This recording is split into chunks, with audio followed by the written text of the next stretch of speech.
one of the forum members suggested that on my Lois and Clark piece, I call this one Clark and Lois, on my Lois and Clark piece, that it could go from there something tragic.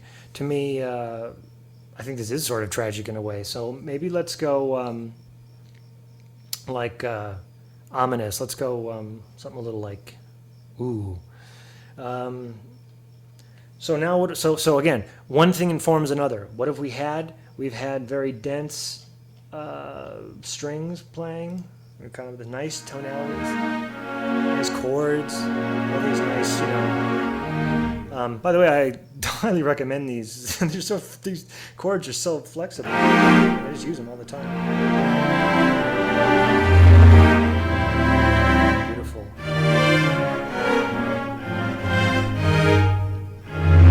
Anyway, lots of. So we've used all these dense chords. So contrast, right? The audience is now comfortable. You got them lulled into a sense of security. They know what you're all about with your dense chord writing and your Aaron Copland bullcrap. So what are you going to do? Well, especially for something ominous, in my mind, this is time to now empty out. And that's where we ended up down here, right? We ended up.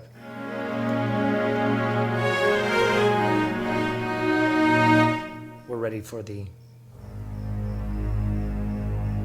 tonic. So that's what we're going to do. We'll do something like that. Do a little kind of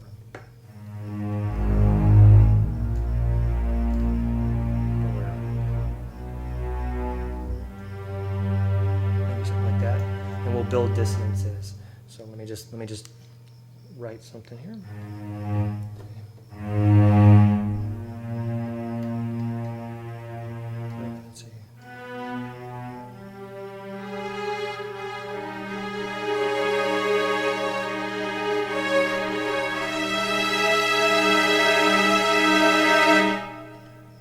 Or actually, you know what? Just got this. And again, look what we're doing. G, A flat. Just from the beginning. G, A flat, A flat, G, A flat, G, dun, dun, A flat, G, G flat, A flat. Anchor. Anchor.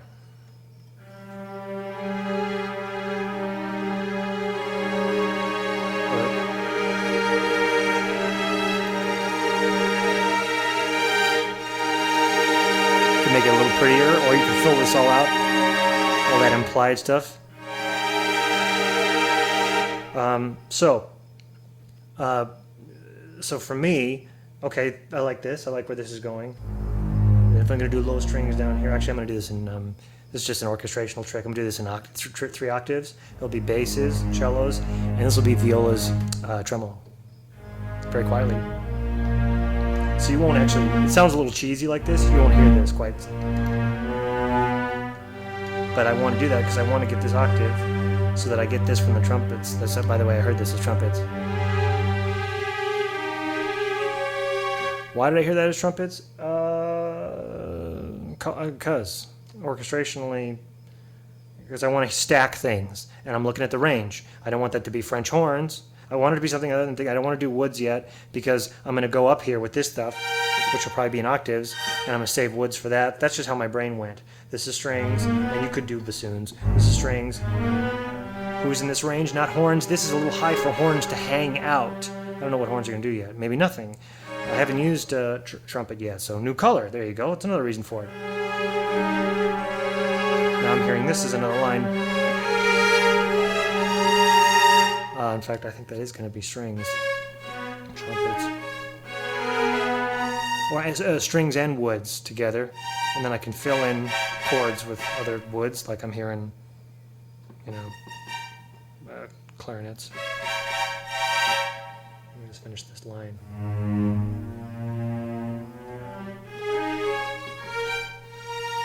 Then we'll do one of these things.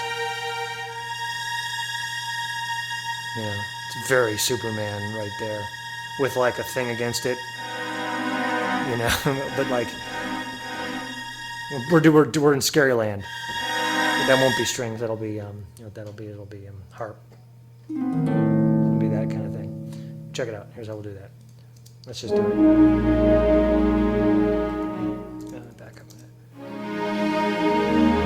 Ready to contract.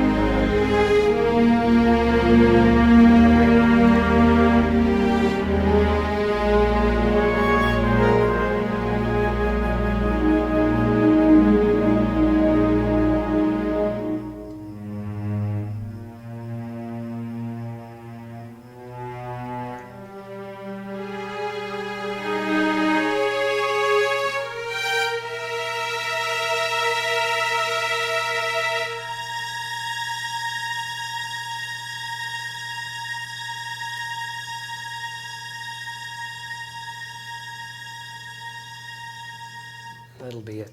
That's just the string part. So let me fill that out now. I would love to not need. Let me just do the trumpet part.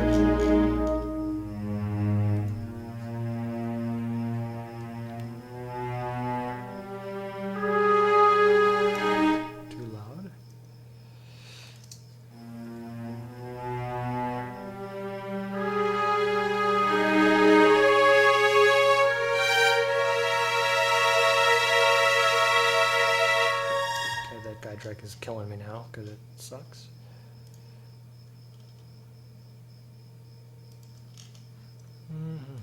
You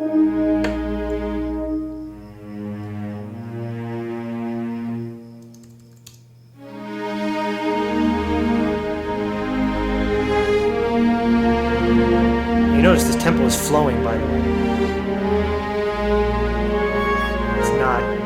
It's not precise at all.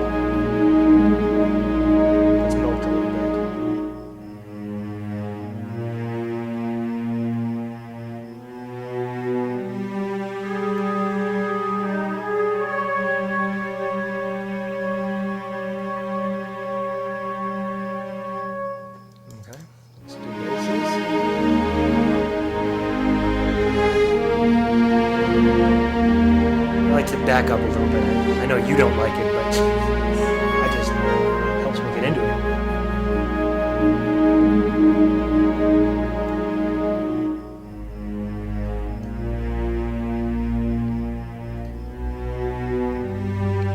I'm gonna fade the bass sounds out here. So the cellos are left to hold it at the end there. Okay. And what did I say about the violas? I'm actually going to do a thing where they follow the line. And then as the trumpets do their little thing, once the trumpets do this, I'm going to have them jump up and join the trumpets. Why? Orchestrational goodness, that's why. Somebody said just can't tell. But you can study on your own and find out there's nothing genius in it.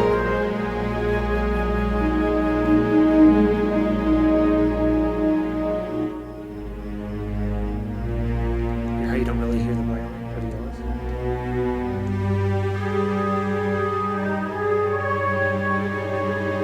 I blew the line too. I was talking. Shut up and play the line. Let's try that again.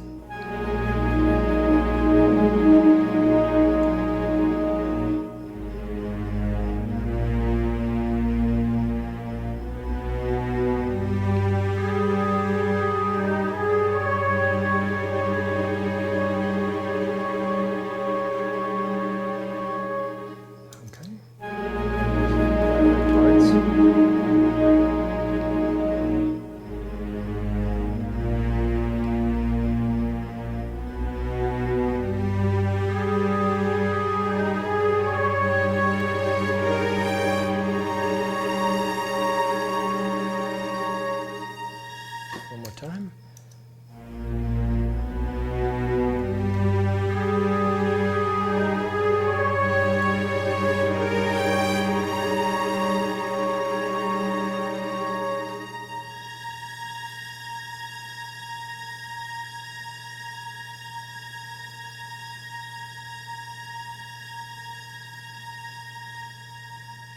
Okay. Again, performances aren't great. I'd do them a few more times, but whatever. So we've got a little thing there. That actually needs to be fixed a little bit. So.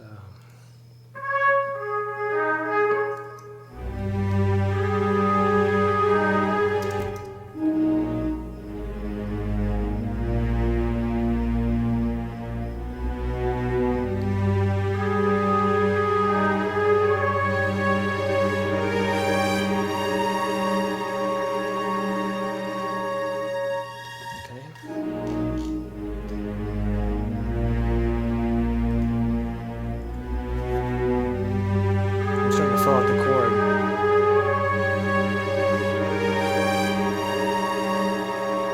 That's what I'm going to have. I'm going to go ahead and do that. I'm going to have the clarinet fill out that chord quietly. It's sort of implied, but I'm going to give it to the audience.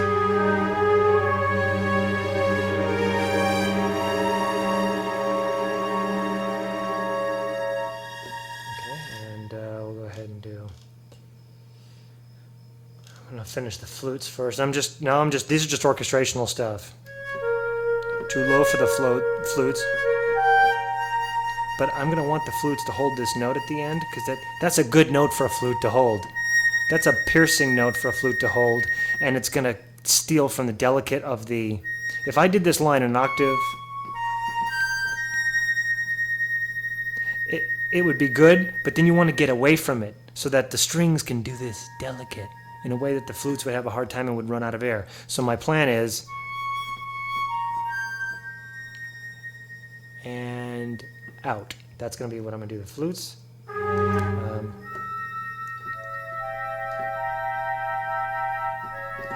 There's oboes. That's flutes.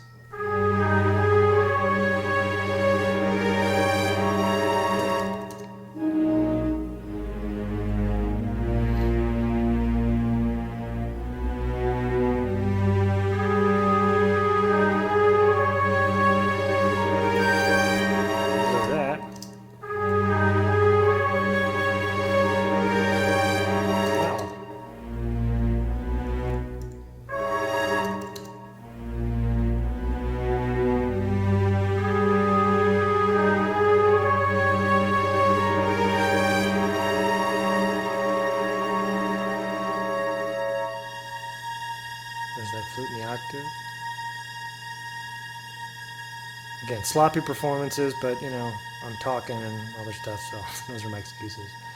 And let me fill out that chord with oboes. We're almost done. I got a couple little tasty little things for you.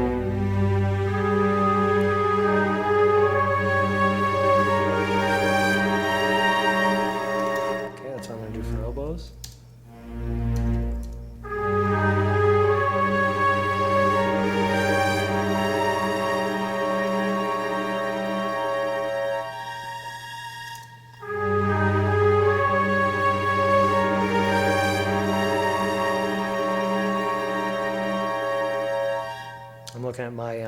Looking at my cello note here.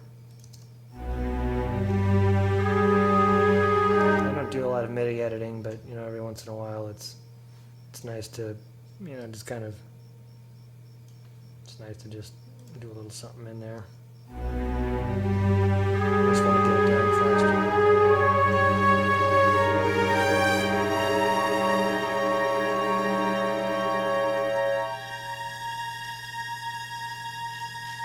What did I say? We're going to do a little thing against it.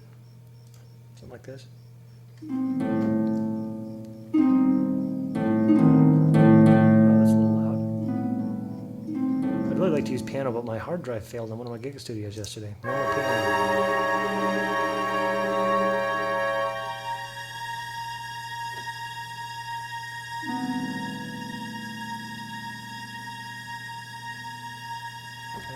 Check this out.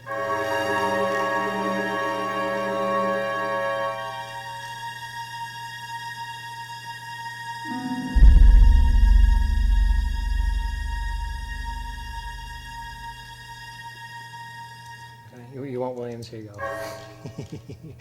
Wait, check this out. Wait, what is it? Who does this all the time? Well, which just means I do it all the time because I just dig on the man. What can I say?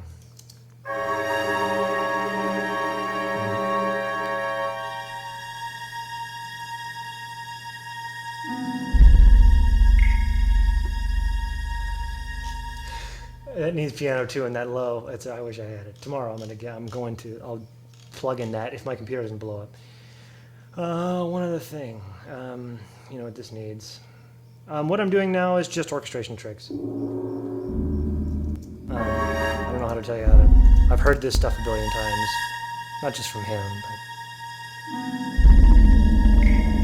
a little much.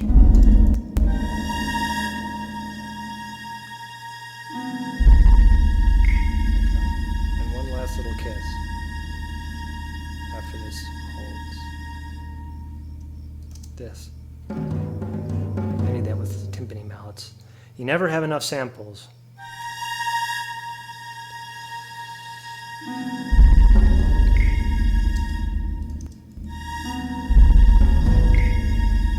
It's the idea of it. Again, this is the stuff I'd like to tweak in the performance. It's the idea. Okay, so, there you go. Now, let's just listen back and just see if we still like what we have here.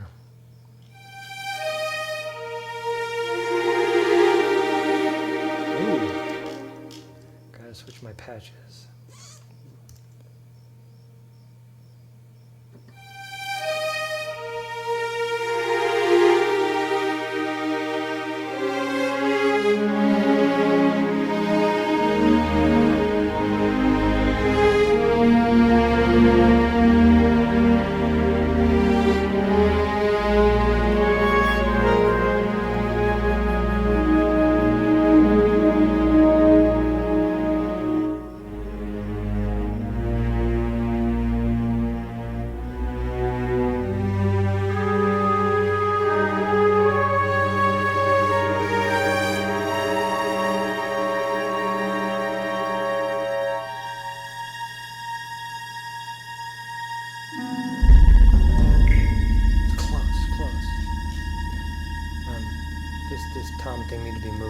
Anyway, but you get the concept. There's a note missing too down here in the violins, which is killing me.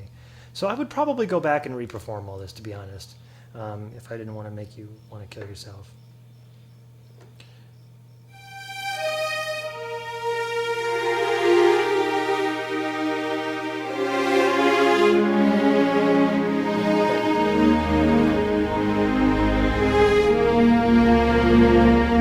Now you see, of course, that thing at the end with the toms and all that, that's exactly the downside of not having a click. But you know what? You can clean this up easily. You just move things around a little bit. The point is, let's see where we are on time. However, the point is, you probably could have cut the time that this took in a third if I wasn't talking or to a third of that time if I wasn't talking.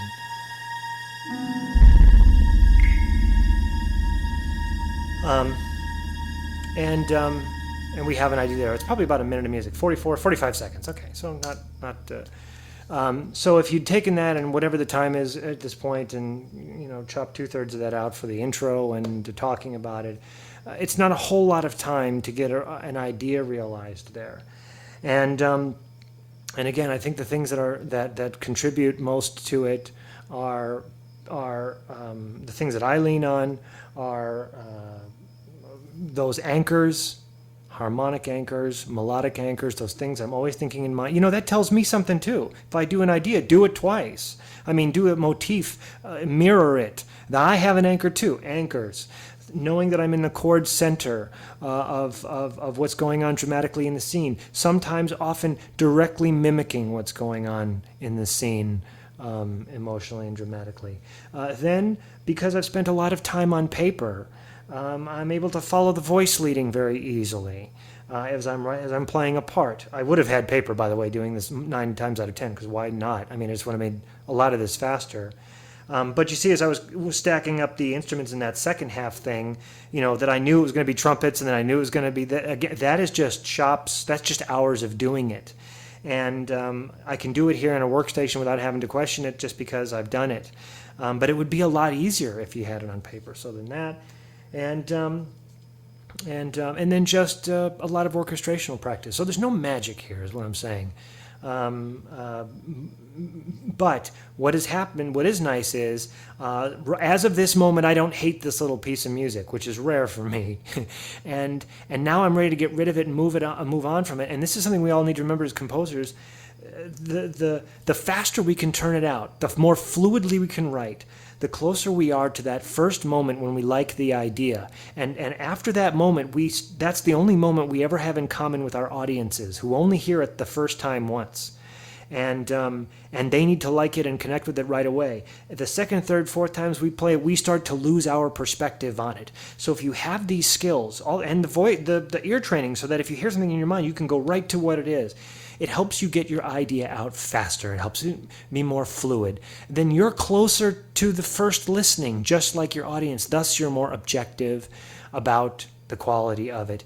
And this is a lot more fun to write music like this and not fight against it and have to be like, I don't know what instrument, and you're sitting there for hours and you're like, I don't know, is it this, or is it this, or is it this, or is it this? You might do some of that, but it's very different to be working out those internal voices, because you want the voice leading to be cool. It's cooler than to struggle from the very beginning with the very basics.